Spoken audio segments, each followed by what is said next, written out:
La surcharge de travail excessive et l'impossibilité de respecter les délais. Je suis Moustapha Kanté, psychologue du travail et des organisations. Je vous aide à dépasser vos frustrations au travail. Ici, Marie et Wilfried travaillent tous dans une entreprise où ils font face à un problème commun. Une surcharge de travail excessive qui les empêche de respecter les délais. Ici est une employée très sollicitée dans son équipe. Elle est constamment assignée à de nouveaux projets et tâches, sans avoir le temps nécessaire pour les accomplir correctement. Elle se retrouve submergée de travail et se sent dépassée par les nombreuses responsabilités. Malgré ses efforts pour s'organiser, elle se retrouve régulièrement en retard sur les délais, malheureusement. Ce qui crée un sentiment de stress et de frustration. Marie, de son côté, travaille dans un service où les demandes sont nombreuses et urgentes. Les projets s'accumulent et les échéances sont souvent très serrées. Marie fait de son mieux pour respecter les délais, mais la charge de travail élevée et les attentes élevées rendent cela presque impossible. Elle se sent frustrée de ne pas pouvoir fournir des résultats de qualité dans les délais impartis. Wilfried, quant à lui, est confronté à un problème similaire. En tant que membre clé d'une équipe multidisciplinaire, il est souvent sollicité pour participer à plusieurs projets en même temps. Les exigences concurrentes et les demandes constantes de différentes parties prenantes font que Willy se retrouve souvent en situation de surcharge de travail.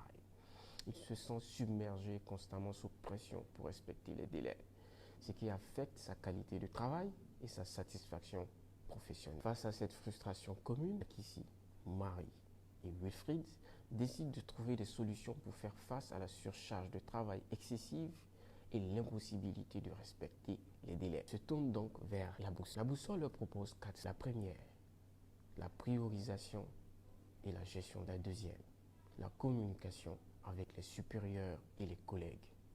La troisième, le développement de compétences en gestion du stress. La quatrième, la définition de limites et la négociation des délais. Alors, à quoi la priorisation et la gestion du temps? Ils commencent par évaluer et prioriser leurs tâches en fonction de leur importance et de leur urgence. Ils utilisent des outils de gestion du temps tels que les listes à tâches, des calendriers et des rappels pour mieux organiser leur travail et s'assurer que se concentrer sur les tâches les plus... La communication avec les supérieurs et les collègues. Ils décident d'avoir des discussions ouvertes avec les supérieurs et leurs collègues pour partager leur charge de travail et demander de l'aide lorsque cela est nécessaire. Ils mettent en place une communication claire, c'est très important, sur les délais réalistes et les attentes mutuelles afin de mieux gérer les ressources disponibles. La troisième stratégie, le développement de compétences en gestion du stress. Ils s'engagent dans des techniques de gestion du stress telles que la respiration profonde, la méditation ou les exercices physiques réguliers pour mieux faire face à la pression de la surcharge du travail. Ils prennent également des pauses régulières et s'assurent d'avoir un équilibre entre le travail et la vie personnelle pour éviter l'épuisement professionnel, tout simplement. La quatrième stratégie, mise en œuvre par ici Willy et Marie, la définition de limites et la négociation des délais. Ils apprennent à dire non lorsque leur charge de travail est déjà excessive.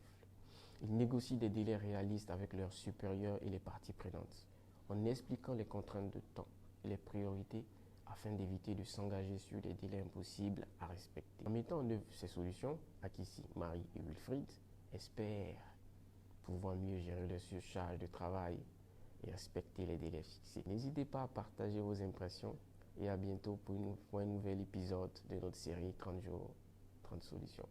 Révolutionnez votre carrière en surmontant vos frustrations.